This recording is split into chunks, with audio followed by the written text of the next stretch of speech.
வணக்கம். இன்னைக்கு நாம ஒருத்தரோட வாழ்க்கையே மாத்தி அமைச்ச ஒரு பயணத்தை பத்தி தான் தெரிஞ்சுக்க போறோம்.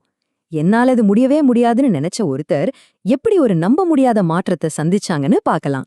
இது வெறும் வெயிட் லாஸ் கதை மட்டும் இல்ல, இது ஒரு உண்மையான உருமாற்றத்தோட கதை. இந்த ஒரு வரிய கேளுங்களே, இதுக்குள்ள எவ்ளோ பெரிய போராட்டம் இருக்கு பாருங்க. எந்த ஒரு பெரிய விஷயத்த தொடங்கறதுக்கு முன்னாடியும் நமக்குள்ள ஒரு குரல் ஒலிக்கும் இல்லையா, இது நம்மால முடியாதுன்னு. அந்த குரலோட உச்சம்தான் இது. இந்த ஒரு எண்ணம்தான் இந்த முழு உருமாற்ற கதைக்குமான ஆரம்ப புள்ளி. எந்த ஒரு பெரிய பயணத்தை தொடங்கறதுக்கு முன்னாடியும் நமக்கு முன்னாடி ஒரு பெரிய சுவர் இருக்கும். அது சந்தேகத்தால கட்டப்பட்ட சுவர். இப்போ நாம அந்த மாற்றத்தையே சாத்தியமில்லாத ஒன்னா நினைக்க வச்ச மனரீதியான உடல் ரீதியான தடைகள் என்னென்னங்கிறத பத்தி பார்க்கலாம். இங்க சுவாரஸ்யமான விஷயம் என்னன்னா, போராட்டம் ரெண்டு பக்கமும் இருந்திருக்கு. ஒரு பக்கம் மனசுக்குள்ள நம்மால வெயிட்ட குறைக்கவே முடியாதுங்கிற ஒரு ஆழமான நம்பிக்கை. இன்னொரு பக்கம் நிஜ வாழ்க்கையில ஒரு பஸ்ல ஏறுறது இல்ல தன்னோட குழந்தைய தூக்குறது மாதிரி சின்ன சின்ன வேலைகள் கூட கடுமையான வலியையும் கஷ்டத்தையும் கொடுத்திருக்கு. ஆனா சொல்லுவாங்க இல்லையா, ஒவ்வொரு சுவத்திலையும் ஒரு விரிசல் விழும்னு. அந்த திருப்பு முனை எப்படி வந்துச்சு?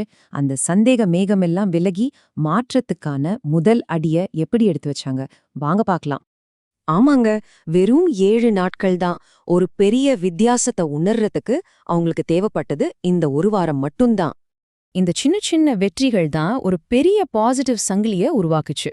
அவங்களுக்குள்ள இருந்த சந்தேகம் கொஞ்சம் கொஞ்சமா விலக ஆர்வம் வர ஆரம்பிச்சுது. அந்த ஆர்வம் தான் இந்த பயணத்தை தொடரணுங்கிற ஒரு தீராத ஆசையா மாறிடுச்சு. சரி, வெயிட் குறைஞ்சது ஒரு வெற்றி தான். ஆனா உண்மையான உருமாற்றம் அந்த வெயிட் பாக்குற மெஷினுக்கு வெளியே தான் நடந்துச்சு. அந்த ஆழமான மாற்றங்கள் என்னென்னு தான் நாம இப்ப பார்க்க போறோம். இந்த நம்பர்ஸ பாருங்களேன். 3 மாசத்துல அடையணும்னு நினைச்ச இலக்க கிட்டத்தட்ட பாதி நேரத்துக்குள்ளேயே நெருங்கிட்டாங்க.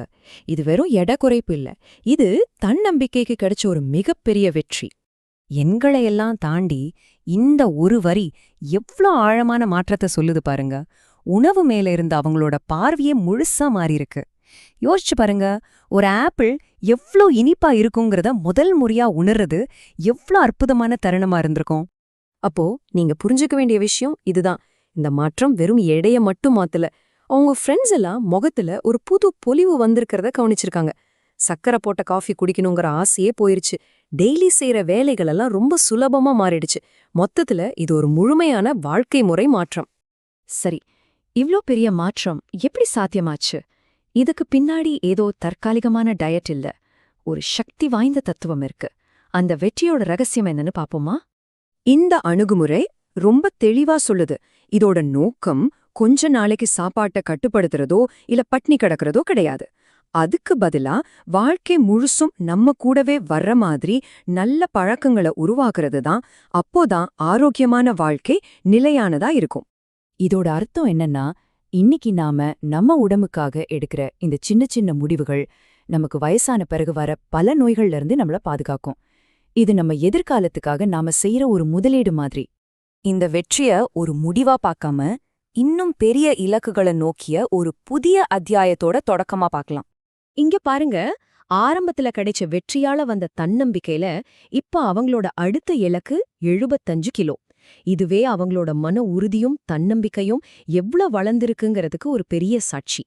இந்த முழு கதையும் கேட்ட பிறகு இது உங்க வாழ்க்கையோட இணைச்சு பாருங்க. ஒருத்தரோட பயணம் இன்னொருத்தருக்கு ஒரு பெரிய உத்வேகத்தை கொடுக்கும். உங்களுக்கான ஒரு புதிய உருமாற்றம் சாத்தியம்தான். அத பத்தி யோசிக்கிறதுக்கு இந்த கேள்வி ஒரு தொடக்கமா இருக்கட்டும்.